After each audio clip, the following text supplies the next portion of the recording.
Welcome to కిరస్టోన్స్. Like and subscribe. ఒకప్పుడు పచ్చని అడవికి అంచున ఉన్న చిన్న గుడిసెలో ఒక తల్లి మేక తన 7 మేకపిల్లలతో కలిసి ఉండేది. వారు చాలా సంతోషంగా జీవించేవారు. తల్లి మేక తన పిల్లలను ఎంతో ప్రేమించేది. వారిని జాగ్రత్తగా చూసుకునేది. మేకపిల్లలు చలాకీగా, ఉల్లాసంగా ఉండేవారు. వారు పచ్చిక బయళ్లలో ఆడుతూ, సీతాకోకచిలుకలను వెంబడిస్తూ, తీపి గడ్డిని నములుతూ రోజంతా గడిపేవారు. ఒక ఉదయం తల్లిమేక అడవికి వెళ్లి ఆహారం తెచ్చుకోవాలని నిర్ణయించింది. బయలుదేరే ముందు ఆమె తన పిల్లలందర్నీ పిలిచి, నా ప్రియమైన పిల్లలారా, నేను అడవికి ఆహారం తెచ్చేందుకు వెళ్తున్నాను. నేను తిరిగి వచ్చేవరకు ఎవరికీ తలుపు తీయకండి. ఈ అడవిలో ఒక దుష్ట నక్క తిరుగుతూ ఉంటుంది. అది మీను తినేస్తుంది. నేను తిరిగి వచ్చినప్పుడు నా మృదువైన స్వరం, తెల్లని కాళ్లతో మీరు నన్ను గుర్తించగలరు అంది. మేకపిల్లలు తల ఊపుతూ, అమ్మా, ఆందోళన పడవద్దు, మేము జాగ్రత్తగా ఉంటాము. నువ్వు తప్ప ఎవరికీ తలుపు తీయము అన్నారు. తల్లిమేక వారిని ముద్దు పెట్టుకొని అడవికి బయలుదేరింది. పిల్లలు తలుపు మూసి ఆడుకోవడం ప్రారంభించారు.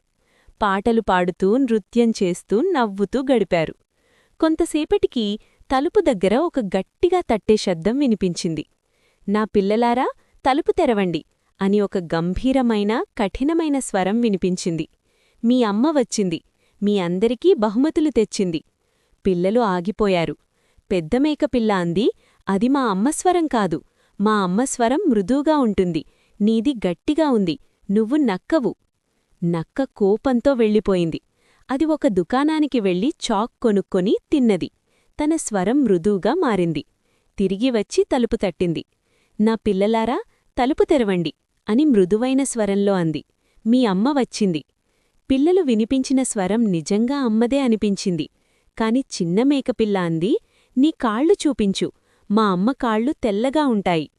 నక్క వెంటనే మిల్లర్ దగ్గరకు వెళ్ళి, నా కాళ్ళు గాయపడ్డాయి, వాటిపై పిండి రాయండి అంది. మిల్లర్ అనుమానపడ్డాడు. కాని నక్క బెదిరించడంతో పిండి రాశాడు. నక్క కాళ్ళు తెల్లగా మారాయి. నక్క మళ్లీ తలుపు దగ్గరకు వచ్చి, నా పిల్లలారా, తలుపు తెరవండి అంది.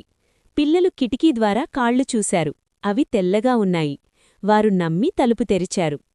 తలుపు తెరిచిన వెంటనే నక్క లోపలికి దూకింది. పిల్లలు భయంతో అరుస్తూ దాక్కున్నారు.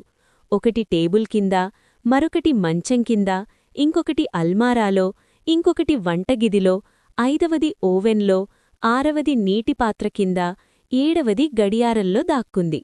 నక్క వెతికి 6గుర్నీ పట్టుకొని ఒక్కొక్కరినీ మ్రింగేసింది. గడియారంలో దాక్కున్న చిన్న మేకపిల్ల మాత్రం తప్పించుకుంది. నక్క తిన్న తర్వాత పొట్ట నిండిపోయి చెట్టు కింద నిద్రపోయింది. కొంతసేపటికి తల్లిమేక తిరిగి వచ్చింది. తలుపు తెరిచి చూసేసరికి ఇల్లు గజిబిజిగా ఉంది. ఆమె పిల్లలను పిలిచింది. కాని ఎవరూ స్పందించలేదు. చివరికి గడియారం లోపల నుండి చిన్న స్వరం వినిపించింది. అమ్మా, నేనిక్కడున్నాను. తల్లిమేక గడియారం తెరిచి చిన్న మేకపిల్లను బయటకు తీసుకుంది. అది జరిగినదంతా చెప్పింది. తల్లిమేక దుఃఖంతో ఏడ్చింది. తర్వాత చిన్న మేకపిల్లతో కలిసి నక్కను వెదకడానికి బయలుదేరింది. చెట్టు కింద నక్క నిద్రపోతూ కనిపించింది. దాని పొట్ట పెద్దగా కదులుతోంది. తల్లిమేక అనుకుంది, నా పిల్లలు ఇంకా బతికే ఉండరేమో. ఆమె చిన్న మేకపిల్లను పంపి కత్తెర, సూది, దారాన్ని తెప్పించింది. నిశ్శబ్దంగా నక్క పొట్టను కోసింది. ఒక్కొక్కరిగా 6 మేకపిల్లలు బయటకు వచ్చారు, సజీవంగా. తల్లిమేక ఆనందంతో వారిని కౌగిలించుకుంది. ఇప్పుడు ఈ దుష్టనక్కకు పాఠం నేర్పుదాం అంది. పిల్లలు పెద్ద రాళ్లు తెచ్చి నక్క పొట్టలో పెట్టారు. తల్లిమేక దాన్ని కుట్టి మూసేసింది. వారు పొద వెనుక దాక్కున్నారు. కొంతసేపటికి నక్క మేల్కొంది. దానికి దాహం వేసింది. ఎంత బరువుగా ఉంది అని అనుకుంది. బావి దగ్గరకు వెళ్లి నీరు తాగడానికి వంగింది. కాని రాళ్ల బరువుతో సమతుల్యం కోల్పోయి బావిలో పడిపోయింది. అది మునిగి చనిపోయింది. తల్లిమేక మరియు 7 మేకపిల్లలు ఆనందంతో నృత్యం చేశారు. దుష్టనక్క ఇక లేను అని కేకలు వేశారు. వారు ఇల్లు శుభ్రం చేసి సంతోషంగా భోజనం చేశారు. ఆ రోజునుండి తల్లిమేక మరియు ఆమె 7 మేకపిల్లలు సంతోషంగా, సురక్షితంగా జీవించారు. వారొక ముఖ్యమైన పాఠం నేర్చుకున్నారు. జాగ్రత్తగా ఉండాలి, అమ్మ మాట వినాలి, మరియు పరాయి వ్యక్తిని నమ్మకూడదు. నీతి, రూపాన్ని చూసి నమ్మకూడదు. చెడు చాలాసార్లు మంచిదిగా నటిస్తుంది.